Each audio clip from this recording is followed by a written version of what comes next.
the most wonderful time of the year! Jumping to conclusions after the rookie tournament, arguing about who your team should sign to a PTO, and Mark Bergevin saying silly things. It truly is hockey season, or it's about to be, which means it is time for the prospect pyramid. Now, for those of you who don't know, the prospect pyramid is something I developed last year because I hated all those top 20, top 25 rankings of teams' prospects. Don't get me wrong, they're good content and I don't blame the sites for writing them. TheLeafsNation.com, go and check them out, they were really good. And by were, I mean still are, because they're not done. I think they're at number 3. But what seems like a waste of time to me is arguing who is the 4th or the 5th best prospect, who is the 12th or the 13th best prospect.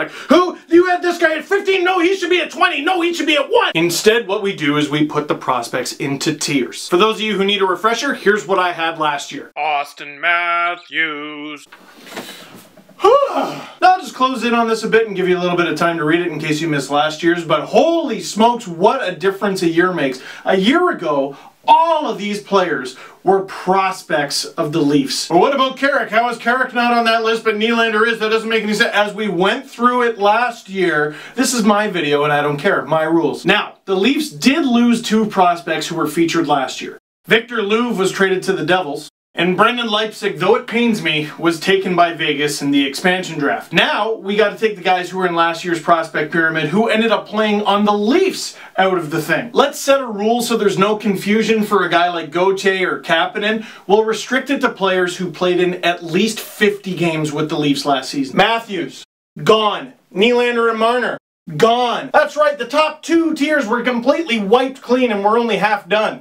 Brown is wiped out of tier 3, Soshnikov and Hyman are wiped out of tier 4. Now, let's just establish a couple things. What the heck do these tiers even mean? How did you have Soshnikov and Hyman in tier 4? Hyman played on the first line all of last season. It's simple. The way I rank players and the way I put them in their tiers is not only their likelihood of being a regular NHL player, but it's also their ceiling. For example, Austin Matthews, elite ceiling, basically guaranteed to make the NHL and very likely that he's going to be that sort of player. That's what it looked like last year before he even had a 4-goal game. Tier 1. Nylander and Marner had tier 2 because, as we discussed on the podcast recently with Gus Katsaros, the word elite is thrown around way too much. Nylander and Marner may in fact become elite players, but right now their ceiling is just very, very, very, very good. This is not an insult against them. It's just trying to separate who is truly elite from the very, very, very good. Brown I put in tier 3 because he just keeps proving us wrong along the way, and he ended up doing that again last season, but also he was the rookie scoring leader with the Marlies. Whereas Nikita Soshnikov and Zac Hyman, if we're talking a year ago, they probably each had lower ceilings than Connor Brown, but were more likely to make the team out of camp. And I feel vindicated with the roster that they ended up choosing. Because remember, Milan McCulloch was on the opening night roster for the Leafs last year. If Sosh was healthy, which he wasn't, it's entirely possible that Sosh would have made the team out of camp and not Brown. Brown had a 20-goal season last year. Imagine. The other thing I wanted to address is I've heard people say, oh, well, the Leafs don't have very many good prospects now. The Leafs really got to restock those cupboards. And to that, I would say, with the exception of Louvre and Leipzig, all the players that we had to wipe out of last year's pyramid are still there. They're still Leafs. They're still on the team. I was really writing on an angle there. What the heck happened to the M in Matthews? Now, I'm also going to write down a few names in purple. Nikita Korostelev, Martin Zerkals, and JJ Pichenich are all guys who are in this weird little zone where they were Leaf prospects, they could have lost their rights, but instead they agreed to sign an AHL-only deal with the Marlies and technically Solar Bears of the ECHL. Last year, the category over here was prospects that aren't really prospects. Connor Carrick, who we knew was going to make the team. Nikita Zaitsev, who we knew was going to make the team. And then there was a guy like Justin Hall, who is a prospect, but no, not really. He was like 24. I think he's 25 now. That guy might end up making the team. He's not a prospect though, because I just say so. It's my video. So while last year it was guys who aren't really prospects, this year it's guys who aren't technically prospects. But I mean, they're still under the watchful eye of Lou and his crew. Enough about the past. How does this year's pyramid look? All right, so who do we put in tier 1? I think it's obvious. Nobody. Last year, and even a few this year, I've seen a bunch of people take a stab at doing a prospect pyramid for their own team.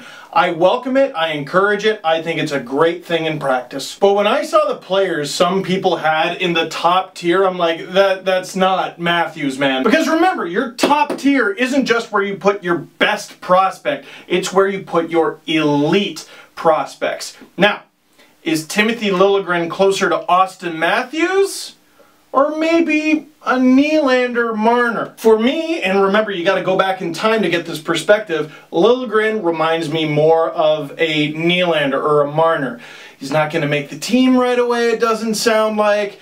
Could be very, very, very good, but maybe not right away, and there's some red flags, and we're just going to have to see him develop. That's not for a top prospect. That's for a very, very, very good one, but that's not for the elite of the elite. So, for tier 1, nobody. For tier 2, I have Timothy Liljegren, and that's it. Nobody else. He's the only guy there. What? You're crazy! What about Bracco? What about Grundstrom? What about... They're not that, man. They are not Timothy Liljegren. This guy has the potential to be Erik Karlsson, some people have said. Even if he ends up being 75% of Erik Karlsson, I think we're going to be pretty damn happy with getting that guy at 17. And for those of you who think that's an insult or something, go ahead and look at where Erik Karlsson was drafted. You're welcome. So last year we had 3 players in the first 2 tiers. This year we only got 1.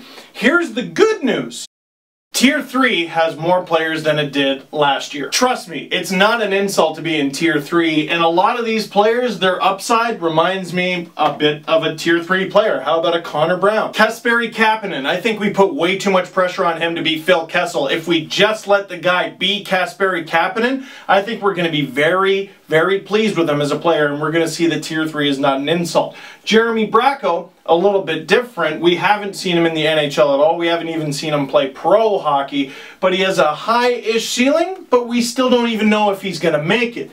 We got Travis Dermott. He might even make the team this year. Is his ceiling sky high? Not really, but it's still pretty good. Andreas Borgman, who the Leafs just signed out of Sweden. I put him in there because his track record, or his, he won Rookie of the Year in Sweden. Players who do that usually go on to have an incredible career. Think of a Henrik Zetterberg. Carl Grundstrom is a player that a lot of people are very excited about. We've seen him in Europe and he played very well. We saw him come over to North America and he played extremely well. He's moved up a little bit in my books. He's a very exciting player. And Adam Brooks, I had him in Tier 5 last year and he showed me with a 130-point season in the WHL.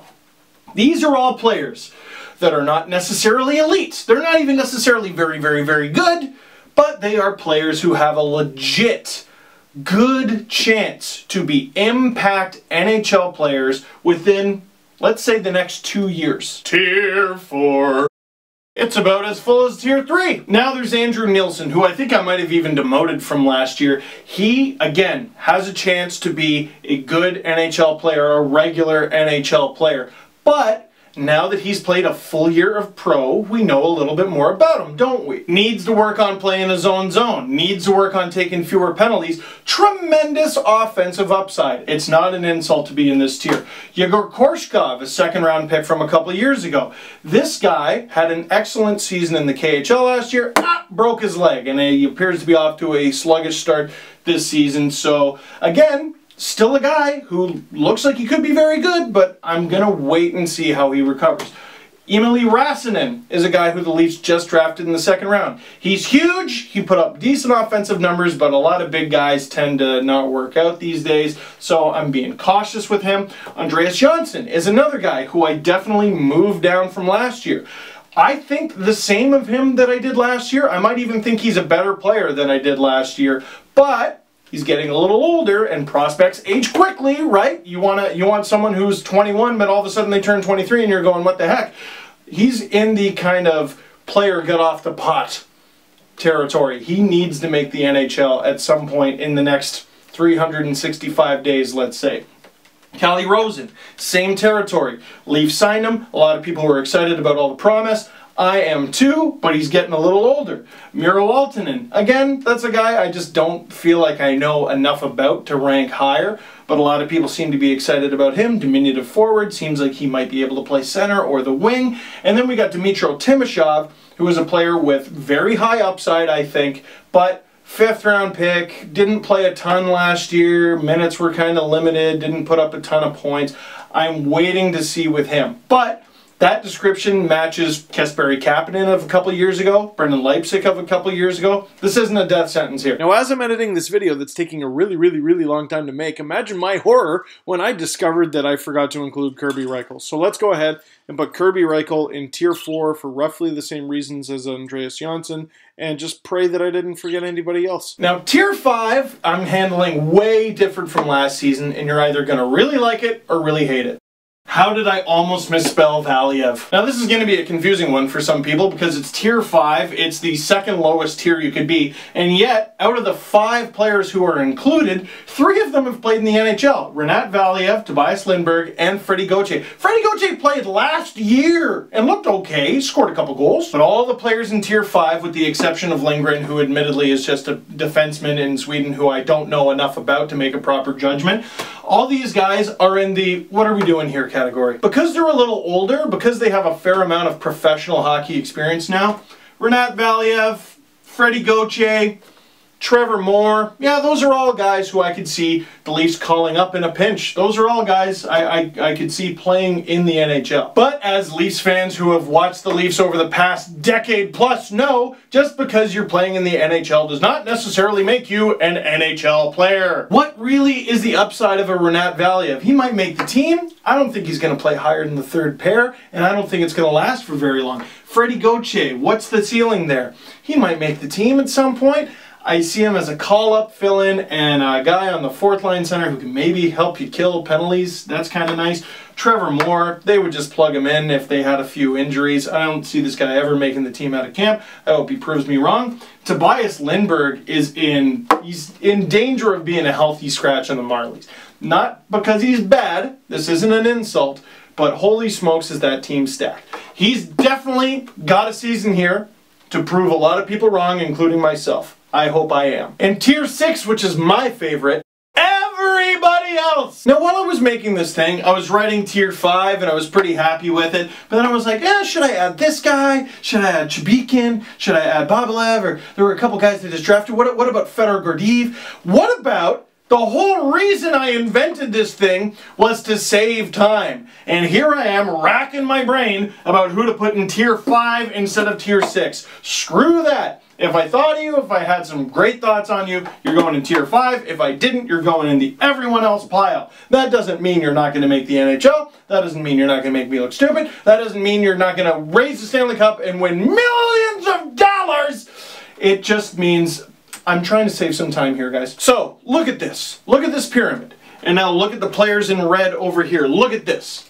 Does this look like a bare cupboard to you? If anything, what I think the prospect pyramid looks like this year compared to last year, what I think the Leafs prospect pool looks like this year compared to last year, it's a little tighter. It's a little more leveled out. I wouldn't say it's not as deep. It's definitely not as ridiculous. In reality, you shouldn't have a prospect pool as deep as the Leafs did last year for very long, because it probably means you're a bad team, and if you're a bad team, you should probably go young, which the Leafs did last year, and it worked. Despite the lack of players who have the upside of a Mitch Marner, of a William Nylander, of an Austin Matthews, the Leafs prospect pool, this prospect pyramid, still has a bunch of players who are good, prospective NHL players, which is what a prospect pool is. Prospective. Prospect. So, ladies and gentlemen, what do you think? What do you think of this year's prospect pyramid? Did I do it right? Are you satisfied? What would you have done different? I have a feeling I already know what you're going to say. Maybe move Liljegren up to number 1 and put Kapanen, Bracco, maybe Dermott and Grundstrom there in tier 2. Something like that, right? It's something I considered myself. But I really am okay, and I think you really need to be okay with not having someone in the top tier. Because odds are, if you have someone in the top tier, you just pick top 3, which means you stink. This could create some healthy debate around the league. Would a Dylan Strome be in the top tier for the Coyotes? Would a Jesse Puljujarvi be in the top tier for the Oilers? Or are those just incredibly good players who belong in tier 2? Not everyone can be Austin Matthews. Connor McDavid, Jack Eichel, I would even say. Those are guys who belong in the top tier. Well, past tense, since they're not there anymore. They're actually very rich. And again, everybody, I got a bunch of these messages last year. Hey man, is it okay with you if I make a prospect pair? Yes, it's okay with me. Do it. I encourage you. I want you to have the fun that I'm having. This is fun. This is a hobby. This is the toy store. I want you to do it as well. That is it for this one. Thank you very much for watching. Click like if you like this video. Click subscribe if you really liked it. Tell all your friends. Make your own damn prospect pyramid. Let me know what you thought about mine. Thank you so much for watching as I do this ridiculousness. And the hockey season is less than a month away.